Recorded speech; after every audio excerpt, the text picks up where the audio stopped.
So who are the other three that joined that Mount Rushmore with you? LeBron, Kawhi, Larry Bird. NBA 历史小前锋总统山，你会选谁？杜兰特给出自己的答案，其中便有伦纳德的名字。要知道，当年小卡可不怎么受杜兰特待见。杜小帅对小卡那句“他只是一名体系球员”的评价，相信很多人仍记忆犹新。时至今日，伦纳德已用自己出色的赛场表现和履历赢得杜兰特的尊重，也改变了杜兰特对他的看法。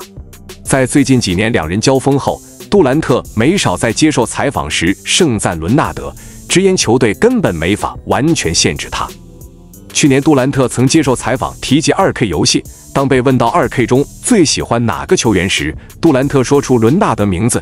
I say Kawhi. I play with this team a lot. I use that all-time San Antonio team, all-time Raptors team. He's on both of those, and he's a problem in the game. So probably Kawhi right now. 从只是一名体系球员到 NBA 历史小前锋总统山之一，伦纳德已完全赢得杜兰特的尊重和认可。大家是否认同杜兰特这份名单？